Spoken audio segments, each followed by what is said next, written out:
The night Alan flew to Miami with his girlfriend, he kissed my forehead and told me not to wait up for his calls. 12 hours later, his parents returned to my penthouse and found the locks changed, a court notice sealed across the door, and 2 police officers waiting beside their luggage. But that was only the beginning. 3 days later, I walked into Alan's emergency board meeting, connected my laptop to the conference screen, and played the evidence that turned his $2 million secret into the end of his entire empire. Before we begin, dear friends, please help me. Your subscription is very valuable to me. Please subscribe to the channel for more stories like this. My name is Allison Mercer. I was 36 when I finally understood that silence can look exactly like weakness to people who have never faced consequences. Alan and I had been married for 9 years. To outsiders, our marriage looked expensive and polished. He was the celebrated CEO of Vailcrest Development, a luxury real estate company valued at nearly $400 million. He wore $12,000 Italian suits, collected vintage watches, and never entered a room without leaving behind the sharp scent of Creed Aventus. I worked quietly. That bothered his family. I managed acquisitions for my grandfather's private property trust, but I rarely discussed numbers at dinner. Alan's mother, Patricia, interpreted that privacy as dependence. She called my work a little family job. My penthouse was apparently another gift from Alan. At least, that was the story he allowed everyone to believe. The apartment occupied the entire 42nd floor of a limestone tower overlooking Manhattan. 4 bedrooms. Private elevator. Walnut library. A terrace wrapping around 3 sides. Its market value was $11.8 million. Alan had contributed exactly $0 toward purchasing it. My grandfather, Charles Mercer, transferred the property into the Mercer Heritage Trust 6 months before my wedding. I held exclusive residential rights.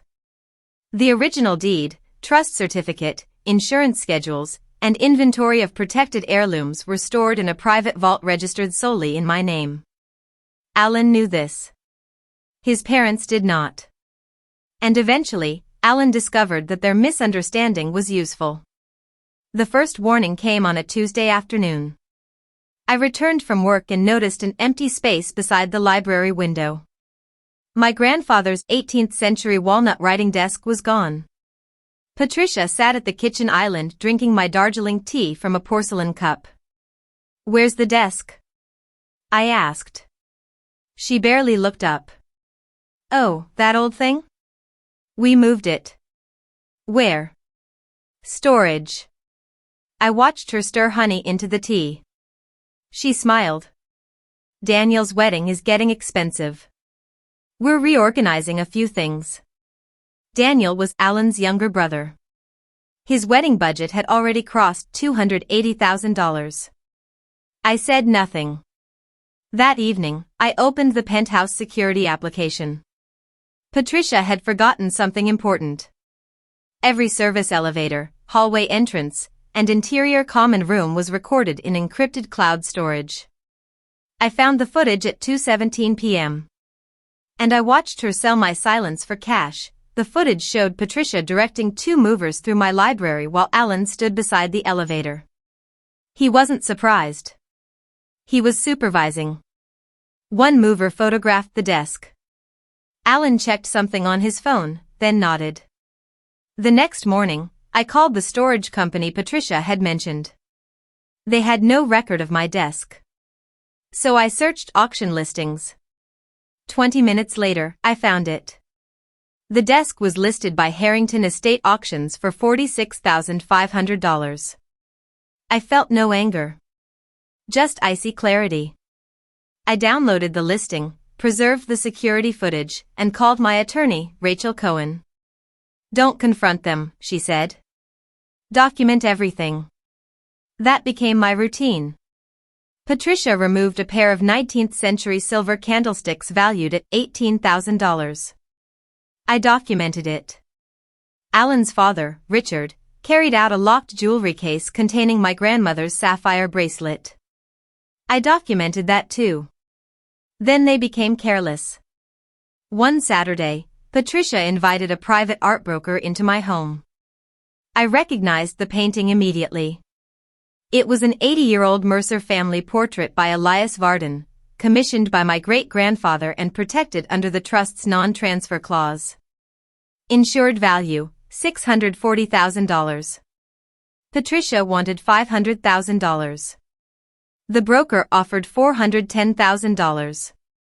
She accepted. I stood silently in the hallway and heard her laugh. Allison never questions anything. That sentence changed the temperature inside me. I called my grandfather.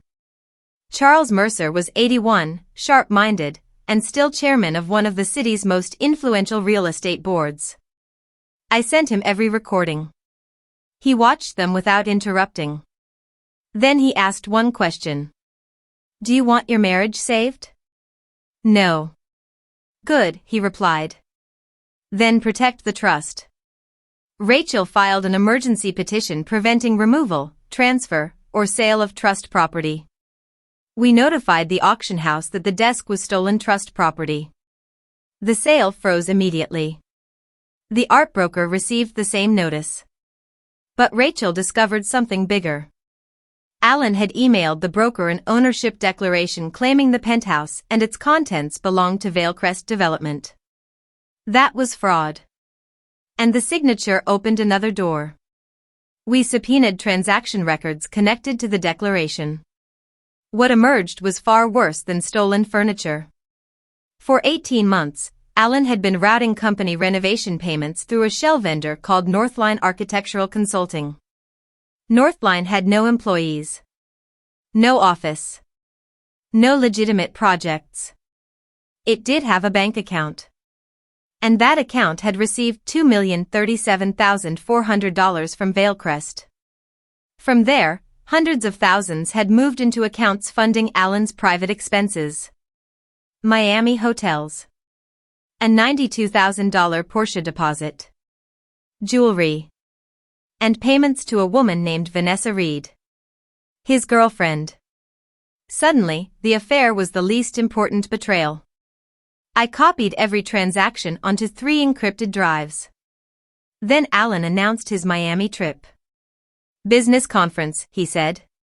I already had his hotel reservation. 2 guests. Ocean suite. 7 nights. I smiled. "Have fun." He mistook that smile for surrender. It was permission for him to leave the battlefield. The moment his plane departed, Rachel called. "The order is signed." I looked around the penthouse. "Then do it." That evening, the locksmith finally arrived. By midnight, every exterior lock had been replaced. The court order was taped beside the private elevator. A licensed inventory team photographed every remaining trust asset. Then I waited. Patricia and Richard returned Sunday afternoon carrying shopping bags from Daniel's wedding planner. The elevator opened. They stepped out. And froze. 2 police officers stood beside Rachel. Patricia's face turned crimson. "This is my son's home." Rachel handed her the order. "No, Mrs. Vale. It never was." Richard tried his old key. Nothing. Patricia started shouting about theft and humiliation. Then an officer asked about my grandmother's sapphire bracelet. Her voice disappeared. The bracelet was recovered from her purse. She was detained for questioning while investigators reviewed the documented removals. I didn't celebrate. I had one final door to close. Alan returned from Miami the next morning furious. He called 17 times. I answered once. Board meeting. 10 o'clock Wednesday. What have you done? Come and see. Wednesday morning, Valecrest's directors filled the 26th floor conference room. Alan entered looking exhausted but arrogant. He still believed money could repair everything. Then he saw my grandfather seated beside the board's outside counsel. His expression changed. I connected my laptop to the presentation screen. Alan laughed nervously. Allison, whatever domestic tantrum this is. I pressed play. First came the penthouse footage. Alan authorizing movers. Alan falsely describing trust property as corporate assets. Then came Northline. Invoices appeared across the screen. $184,000. $327,500. $611,900. Payment after payment. Finally, I displayed the banking trail tying Northline to Alan's personal accounts. Total diverted funds, $2,037,400. Nobody spoke. Then I played the recording that destroyed his last defense. Alan's own voice. He was speaking to Northline's nominal owner. Keep the invoices under project codes. The board never checks individual renovations. Alan lunged toward my laptop. Security stopped him. The board chairman removed his glasses. Alan, are these records authentic? Alan looked at me. For the first time in 9 years, he had nothing clever to say. Outside counsel announced that Vailcrest had referred the evidence to investigators and frozen Alan's executive authority pending formal proceedings. His company cards were disabled before he left the room. The Porsche order was cancelled. His expense accounts were frozen. Vanessa disappeared within 48 hours. Our divorce followed. Under our prenuptial agreement, Alan had no claim to the Mercer Trust or penthouse. Patricia and Richard were ordered to return every remaining item, and the auction claims collapsed. Daniel's lavish wedding was quietly reduced after the family money vanished with it. Months later, I stood on my terrace drinking tea beside my grandfather. The walnut desk had been recovered. So had the painting. The apartment felt quiet again. Not empty. Mine. I learned something from Alan. People who mistake silence for weakness eventually become careless around it. And careless people leave evidence. If you found this story compelling, don't forget to like, share, and subscribe to the channel for more stories like this. Let me know in the comments what you would have done.